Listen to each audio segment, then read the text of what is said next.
अस्सलाम वालेकुम दोस्तों की हाल चाल है जनाब तुसी वेखदे पे गुलाम अहमद टीवी ते मैं तुहाडा मेज़बान हाजी गुलाम अहमद। दोस्तों सब तो पहले अपने चैनल को करना सब्सक्राइब नाल लगे बैल दे बटन को करना क्लिक ताकि अच्छी ते बेहतरीन वीडियो दा नोटिफिकेशन मेरे वीरां तक पहुंचे। सब तो पहले अज माशाअल्लाह मेरी खब्बी साइड ते दूसरा सुआ सुई मझ दी वीडियो लैके आया।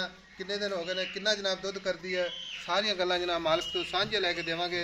मझ माशाअल्लाह थब्बे दा वाना तुन्नी तो लैके ते सार तक वाना पूरा जनाब मुठ मुठ का थान विरलों के थान फाड़ी वाला वाना अल्लाह के फजलो करम के नाल पूरा जनाब 1.5 फुट वाना चौड़ा लत्तां तो जनाब फुट बाहर लाई खड़ी है। बाकी जनाब लैने देने मुकद्दर सौदा नाल नसीबां दे एक हड्डी पूरी जनाब खूबसूरत माशाअल्लाह।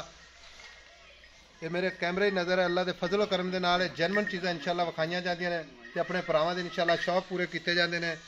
पूरे जनाब कद चंगा लाम चंगी छोटी जी वक्खी चार शेरों मझ इंशाअल्लाह कैमरे नज़र है। एक हड्डी पूरी जनाब खूबसूरत खुड्डा पुट्ठा टाक कैमरे नज़र है बड़ी माशाअल्लाह खूबसूरत लाजवाब कतरी कतरी सिंगी माशाअल्लाह लम्मी कन्नी इनू कहते हैं जनाब तिना चारा जनाब फुट्टा की कन्नी अल्लाह के फजलो करम के नाल शाह काली एक रंग की मझ माशाअल्लाह।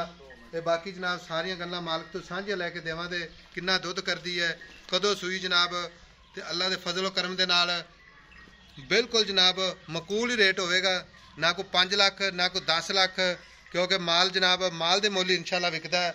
बाकी जनाब साडी तो हमेशा कोशिश होंदी है कि अपने भरावां जनाब अच्छे जानवर मकूल रेट ते इंशाअल्लाह लैके दईए।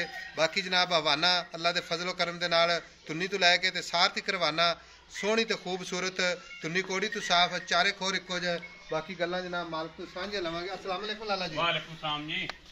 लाला जी मझ अपनी किनवा सुआ सुई है? ये दूसरा सुआ सुई हाजी जी। किन्ने दिन हो गए? ये आज 5 दिन हो गए। आज 5 दिन हो गए। ओ कट्टा दा कट्टी या कट्टा? कट्टा। अच्छा वो कट्टा है? हाँ जी माशाअल्लाह। अच्छा भरा मेरा दूसरी गल है कि चुआई दी बिल्कुल साफ सुथरी साफ अगला हुण तां हाजी सुई खड़ी चोक तसल्ली करके अगला दोवें टाइम लै जावे।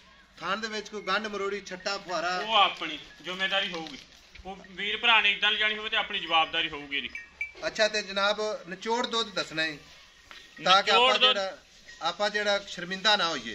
12 किलो हाजी झोटी के दुध 14 किलो 10 दे आपा 12 किलो हैगा 14 किलो है 10 दे 12 किलो 12 किलो निचोड़ दुध निचोड़ दो दैन बाकी मैला शैला सट्टेगी। हाँ वो सुटना है ते 5 दिन होए सोई नू ते किन्ना दुध करेगी इंशाअल्लाह? इंशाअल्लाह अल्लाह दे हुक्म नाल 16 17 बिल्कुल सोहनी गल कीती है क्योंकि मझ दा इंशाअल्लाह थान भी दुध वाला हवाना भी दुध वाला अल्लाह दे फजल नाल ते इहदी जनाब मकूल जा रेट जेड़ा आपा जनाब किसी भरा नूं सेल कर लीए।